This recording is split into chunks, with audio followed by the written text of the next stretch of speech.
7 tiny islands, most of them smaller than Central Park, and between them sits the power to shut down 20% of the world's oil supply. Right now, the Trump administration is considering plans to occupy or blockade these Iranian islands to break Tehran's chokehold on the Strait of Hormuz X, the 39-kilometer waterway that moves 1/5 of global oil and every drop of liquefied natural gas from Qatar. 2 Marine Expeditionary Units, approximately 5,000 Marines total, are already en route to the Persian Gulf, along with amphibious assault ships designed for exactly one mission: seizing islands from the sea. This isn't speculation. It's Pentagon planning documents, satellite imagery, and leaked White House strategy sessions. Here's why 7 specks of rock in the Persian Gulf could decide whether Trump ends this war or escalates it into the largest American ground invasion since Iraq. 7 islands: Abu Musa, Greater Tunb, Lesser Tunb, Hengam, Qeshm, Larak, and Hormuz form what researchers at Sun Yat-sen University call Iran's arch defense. Think of them as a necklace of military fortifications stretched across the narrowest choke point on Earth. Because of the short distances between islands and shallow waters in much of the Gulf, large warships and tankers are forced to pass near these 3 islands. The narrowest point, just 39 kilometers wide. That's 24 miles. You could drive it in 20 minutes if there was a road, but there isn't a road. There's a shipping lane carrying 20% of global oil supply, 100% of Qatar's liquefied natural gas exports, $50 billion in daily trade value, and Iran controls both sides. Iranian officials have referred to these islands as Tehran's stationary and unsinkable aircraft carriers. Ships can be sunk, islands can't. That's not a metaphor. That's strategic doctrine written in granite and reinforced concrete. Of those 7 islands, 3 matter most: Abu Musa, Greater Tunb, and Lesser Tunb. The smallest of the 7 at the western end of the arch, these 3 are key to Strait control, according to Iranian and Chinese military researchers. Why these 3? Location. They sit at the western entrance to the strait, the doorway every ship must pass through to reach the open ocean. Last year, the IRGC reinforced its presence on Abu Musa, Greater Tunb, and Lesser Tunb, according to the Foundation for Defense of Democracies. The IRGC Navy commander at the time, Rear Admiral Alireza Tangsiri, now killed in an Israeli operation, said publicly, "Our tactical approach requires us to arm and activate this group of islands. We have the capability to strike enemy bases, warships, and assets in the region." Translation: from these islands, Iran can see, track, and kill anything moving through the strait. What's on these islands right now? Coastal artillery covering shipping lanes, anti-ship missile batteries, Chinese C-802s, radar installations tracking 60-plus nautical miles, fast attack boat berths for IRGC swarm tactics, aircraft hangars for surveillance drones, all of it dug into rock, all of it reinforced, all of it positioned to turn the strait into a kill zone. Here's the detail that makes this operation politically explosive. In 1971, Iran, then ruled by the US-supported Shah, took control of these islands as the United Arab Emirates gained independence from colonial Britain. The UAE has been contesting Iran's occupation ever since. The UAE has challenged Tehran's actions as illegal at the United Nations and offered to negotiate a settlement. Iran claims historical and geographic rights. The UAE says the seizure was illegal and may take the dispute to the International Court of Justice if the matter can't be resolved. The US and other nations have been supportive of the UAE in its claim, according to the UAE Embassy in Washington, which means if American Marines land on Abu Musa, Greater Tunb, and Lesser Tunb, Trump isn't just invading Iranian territory, he's returning disputed islands to a US ally. At least, that's how the White House would frame it. Iranian Parliament Speaker Mohammad Bagher Kalibaf wrote on X that Iranian intelligence suggests Iran's enemies, with the support of a country in the region, are preparing an operation to occupy one of Iran's islands. He added, If they take any action, all the vital infrastructure of that regional country will be targeted without limitation by relentless attacks. That regional country is the UAE. Iran just threatened to destroy Emirati oil infrastructure if the US seizes the islands with UAE support.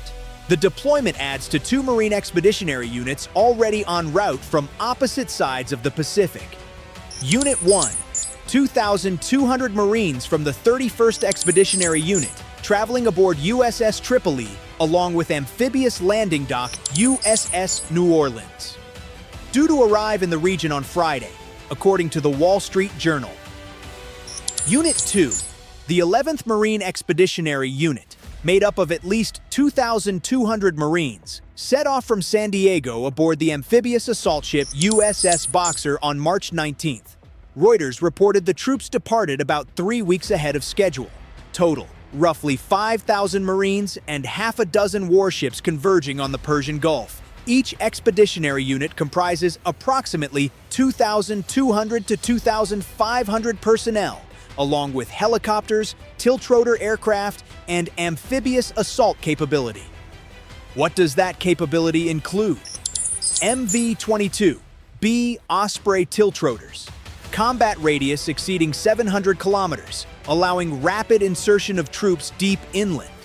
AH-1Z attack helicopters, capable of precision fires using Hellfire missiles and guided rockets. Amphibious combat vehicles can launch directly from ships, drive onto beaches. F-35B, Lightning II stealth fighters, vertical takeoff, no runway needed. Marine Expeditionary Units aren't garrison forces. They are amphibious assault forces that operate from the sea, forward deployed, and often the first to arrive at a conflict site. MEUs were used in the invasions of Afghanistan in 2001 and Iraq from 2003 onwards and specialize in amphibious assaults. Translation: these forces are designed to seize islands.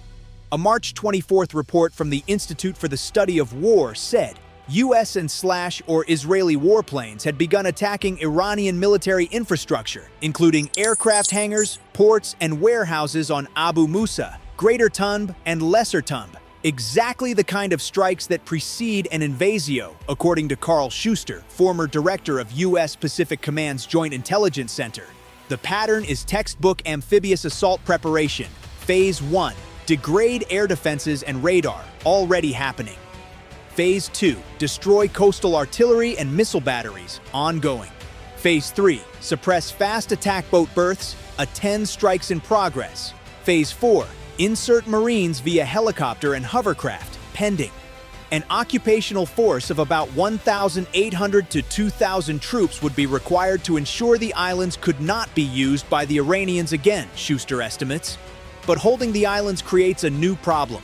Controlling any of these territories will also require US forces to prevent drone, missile, and artillery attacks from the Iranian mainland, potentially embroiling the US in a longer-term, unpopular engagement on Iranian territory, accompanied by escalating US casualties, warns the Soufan Center. Abu Musa and the Tunbs aren't the only targets.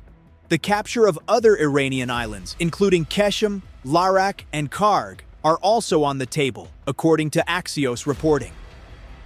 Larak Island lies at the narrowest point of the Strait of Hormuz and is also a key export point for Iran's oil industry.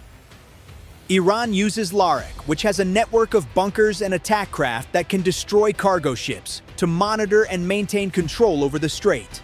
But Larak is heavily fortified and would be a hard target. Qeshm Island, the largest island in the Persian Gulf, sitting off Iran's southern coast. The arrow-shaped island stores anti-ship missiles, mines, drones, and other attack craft in underground tunnels. Kharg Island sits 15 miles offshore and processes 90% of Iran's crude oil exports. We need about a month to weaken the Iranians more with strikes, take the island, and then get them by the balls and use it for negotiations, a source with knowledge of White House thinking told Axios. A senior administration official said he wants Hormuz open. If he has to take Kharg Island to make it happen, that's going to happen. If he decides to have a coastal invasion, that's going to happen. But that decision hasn't been made.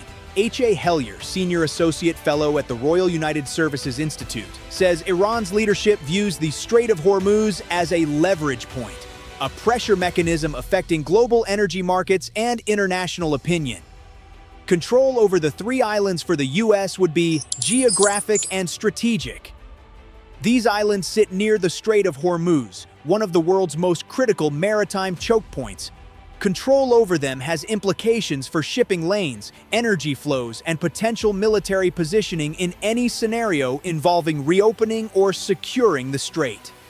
In the end, these islands are not peripheral. They sit at the intersection of territorial dispute, maritime security, energy markets, and evolving Gulf alliances. Any move involving them would reshape the strategic landscape around Hormuz. Translation: whoever controls these islands controls the strait. Whoever controls the strait controls 20% of the world's oil. And right now, Iran controls the islands. That's what 5,000 Marines are sailing toward the Gulf to change. 7 islands, most smaller than a shopping mall. Fortified by Iran for 45 years. Claimed by the UAE for 53 years. And now the target of the largest American amphibious force deployment since the Iraq War. The likelihood that they intend to occupy these islands is very high, says Mohammad Farsi, former Iranian military officer stationed on Kharg Island. The Marines are 3 weeks out. The strikes have already started, and Trump has made clear he wants Hormuz open. Whether that happens through negotiation or invasion, that decision is being made right now, somewhere between the White House Situation Room and the decks of USS Tripoli and USS Boxer, steaming west at 20 knots towards 7 islands that could rewrite the map of the Middle East. Subscribe. We calculate what's coming next.